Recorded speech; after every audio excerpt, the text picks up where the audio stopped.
Nchi kadhaa za Afrika zimeanza kutekeleza marufuku au vikwazo vya usafirishaji wa baadhi ya malighafi na bidhaa muhimu kama mkakati wa kulinda viwanda vya ndani, kuhifadhi rasilimali za kitaifa, na kuimarisha udhibiti juu ya mustakabali wao wa kiuchumi. Mabadiliko haya yamekuwa ya maana zaidi kutokana na shinikizo la biashara ya kimataifa, kama vile ushuru ulioanzishwa na Rais wa Marekani Donald Trump. Kwa kupunguza au kusitisha usafirishaji wa malighafi, nchi hizi za Afrika zinakusudia kuongeza usindikaji wa ndani na shughuli zenye thamani ya ziada, na mwishowe kupunguza utegemeo wao kwa masoko ya nje ambayo yanaweza kuweka sera za biashara zisizofaa. Utawala wa Trump hivi karibuni ulianzisha sera mpya ya ushuru ikiwapatia ushuru wa angalau 10% kwa bidhaa zote zinazoingizwa, huku viwango vikiongezeka kulingana na upungufu wa biashara nchi inao na Marekani. Sera hii mpya iliwagusa vibaya nchi maskini zenye uingizaji mdogo kutoka Marekani na kusababisha ongezeko kubwa la ushuru kwa bidhaa zao zinazouzwa nje. Kwa mfano, Afrika Kusini ambayo inasafirisha bidhaa za magari zenye thamani ya zaidi ya dola bilioni 2 kwa mwaka kwenda Marekani, iliona bidhaa hizi zikikabiliwa na ushuru mkubwa wa 31%. Hii iliathiri manufaa yaliyokuwa yakitolewa na makubaliano ya biashara kama vile sheria ya ukuaji na fursa ya Afrika (AGOA) na kufanya biashara ya Afrika Kusini kuwa ngumu zaidi kushindana sokoni mwa Marekani.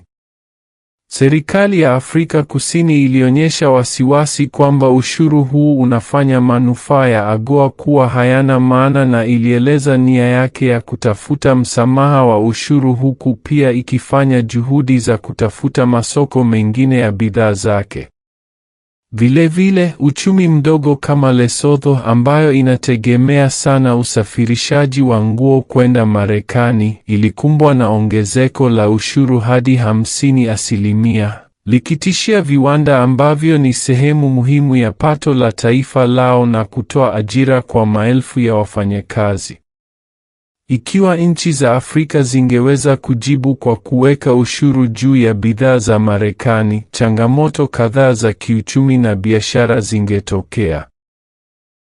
Kwanza, ushuru wa juu kwa bidhaa za Marekani ungesababisha ongezeko la gharama kwa bidhaa za kuingiza, jambo ambalo lingeathiri watumiaji na biashara zinazotegemea usambazaji kutoka Marekani.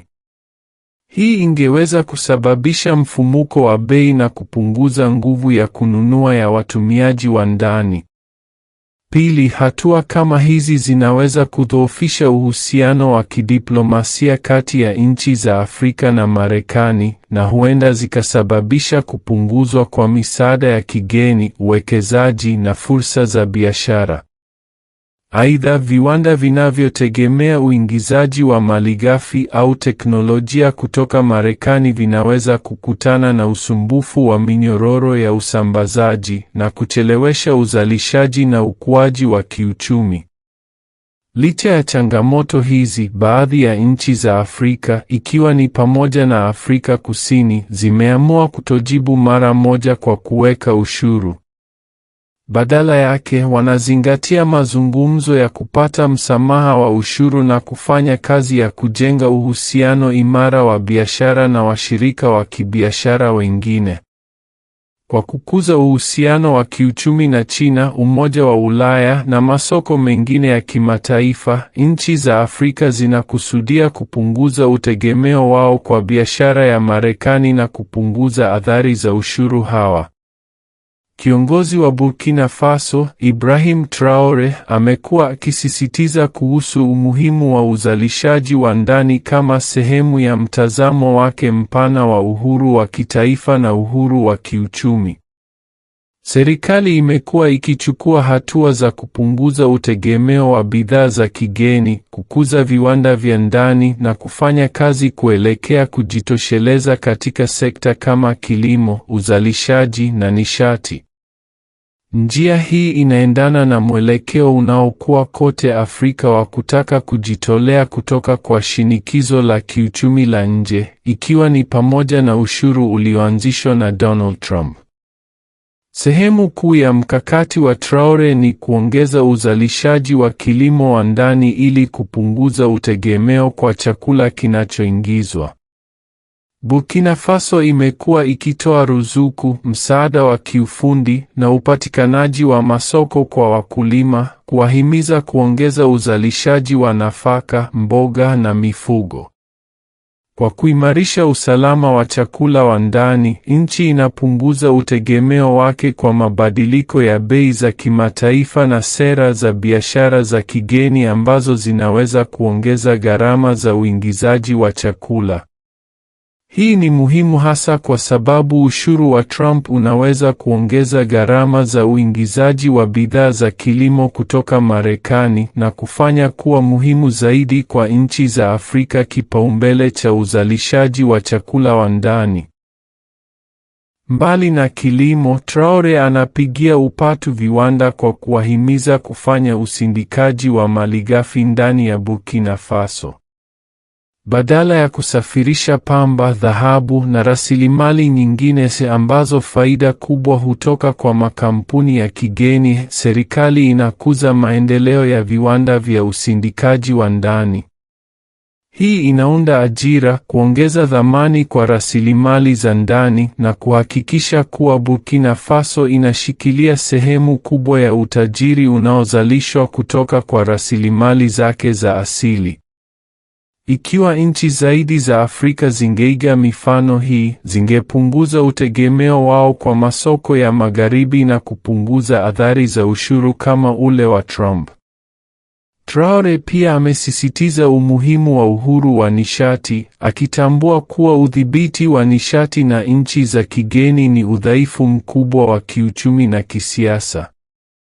Utawala wake umekuwa ukifanya uwekezaji katika miradi ya nishati mbadala, kama vile miradi ya nishati ya jua, ili kupunguza utegemeo wa nchi hiyo kwa mafuta yanayoingizwa. Kwa kuhakikisha vyanzo vya nishati vya ndani, Burkina Faso na nchi nyingine za Afrika zinaweza kujilinda dhidi ya mabadiliko ya bei ya mafuta ya kimataifa na vikwazo vya biashara. Kukuza uzalishaji wa ndani ni moja ya njia bora zaidi ambazo nchi za Afrika zinaweza kupambana na ushuru wa Trump. Kwa kukuza viwanda vya ndani vya nguvu na kuongeza biashara ya ndani ya Afrika, nchi za Afrika zinaweza kupunguza utegemeo wao kwa masoko ya magharibi na hivyo kupunguza nguvu inayoshikiliwa na mataifa ya kigeni dhidi yao. Aidha, kwa kuzingatia uzalishaji wa viwanda, kilimo na uhuru wa nishati, nchi hizi zinaweza kuhifadhi utajiri ndani ya bara na kuunda ajira, kuchangia kwa utulivu mkubwa wa kiuchumi na ustahimilivu dhidi ya shinikizo la nje. Hatimaye, msukumo wa Traore kwa uzalishaji wa ndani unatoa mfano kwa nchi nyingine za Afrika, ukionyesha kwamba kujitegemea kiuchumi si tu inavyowezekana bali ni muhimu ili kustahimili sera zisizotabirika za mataifa ya Magharibi. Ikiwa viongozi zaidi wa Afrika watakubali sera kama hizi, bara la Afrika linaweza kujenga uchumi imara unaoweza kuvumilia vikwazo vya biashara vya nje na kudhihirisha nafasi yake katika utaratibu wa kiuchumi wa kimataifa. Mkakati mwingine muhimu kwa nchi za Afrika ni kuongeza biashara ya ndani ya Afrika kupitia makubaliano kama vile eneo la biashara huru la bara la Afrika (AfCFTA). Kwa kuongeza biashara ndani ya bara, uchumi wa Afrika unaweza kuwa na uhuru zaidi na kupunguza utegemeo kwa mabadiliko katika sera za biashara za kimataifa. Aidha, kuwekeza katika viwanda vya ndani na kukuza uzalishaji wa bidhaa zenye thamani itaweza kusaidia nchi za Afrika kuwa na ushindani zaidi katika masoko ya kimataifa, kupunguza utegemeo kwa bidhaa zinazouzwa nje. Mikakati hii inaweza kusaidia nchi za Afrika kukuza uchumi wa kudumu ambao utaweza kustahimili mabadiliko katika sera za biashara za Marekani. Kwa kuzingatia utofauti wa kiuchumi, ushirikiano wa kanda na ukuaji wa viwanda, nchi za Afrika zinaweza kubadilisha changamoto zilizopo kuwa fursa za kujitegemea zaidi na ustahimilivu wa kiuchumi wa muda mrefu.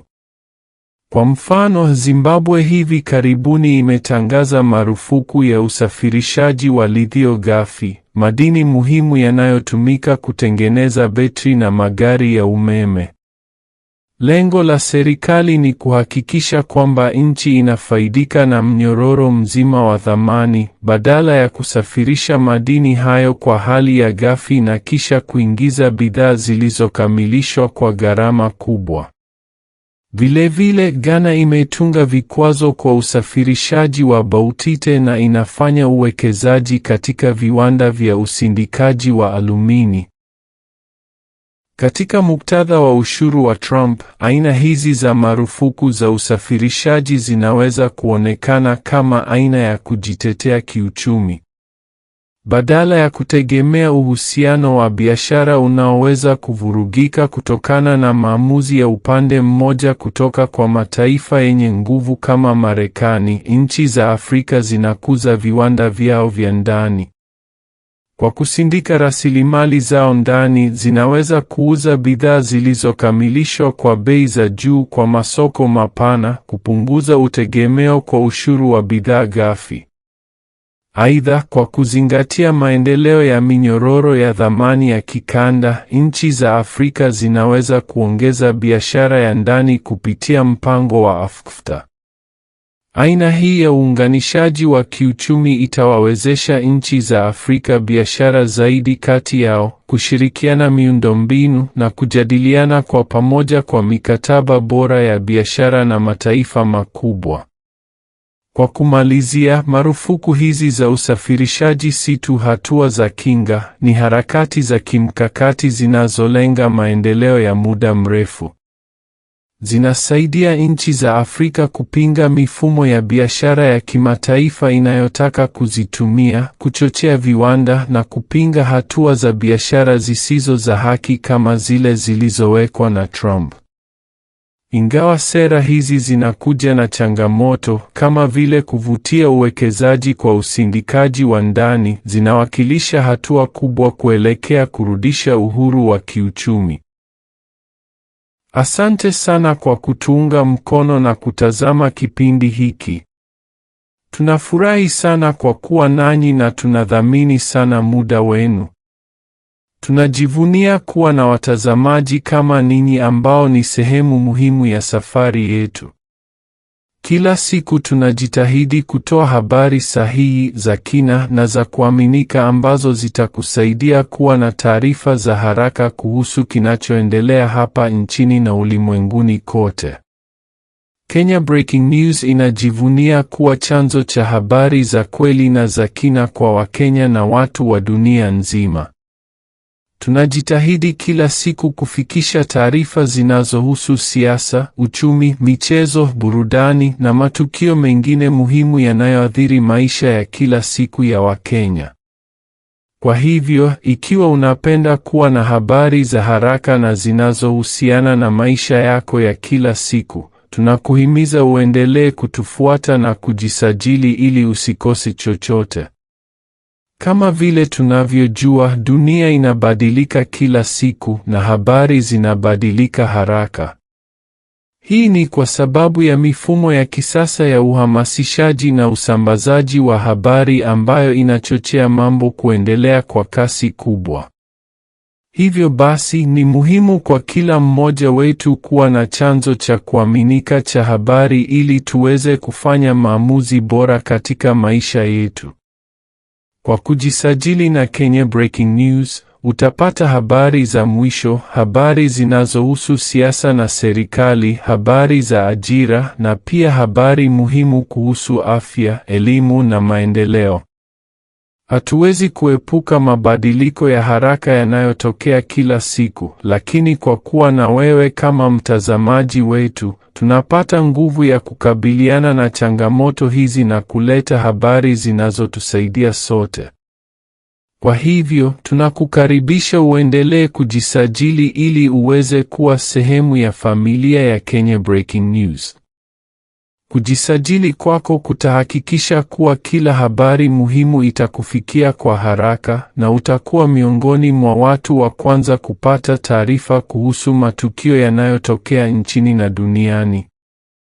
Kwa hiyo, tunakuhimiza ufanye hatua muhimu ya kujisajili. Piga tu kitufe cha kujisajili na ujiunge na familia yetu kubwa ya Wakenya na watazamaji kutoka sehemu mbalimbali za dunia. Usikose habari za muhimu na kuwa na uhakika kuwa utakuwa na taarifa sahihi zinazokupeleka mbele katika maisha yako. Mara kwa mara tunachapisha video na habari za kipekee ambazo ni muhimu kwa jamii yetu. Ikiwa wewe ni mtu anayependa kujua kinachoendelea na unataka kuwa na taarifa bora zaidi, basi Kenya Breaking News ndiyo jukwaa lako la kuaminika. Hii ni fursa ya kipekee kwa watu wote ambao wanapenda kuwa na taarifa sahihi, zilizozungumziwa na wataalamu na kuweza kufanya maamuzi bora. Mshikamano na msaada wako kama mtazamaji ni muhimu sana kwetu. Tunakushukuru kwa kutufuatilia na tunatarajia kuwa na wewe katika kila hatua ya safari hii. Kumbuka kujisajili na kubofya kitufe cha arifa ili uweze kupata kila habari mpya mara tu inapochapishwa. Asante kwa kuwa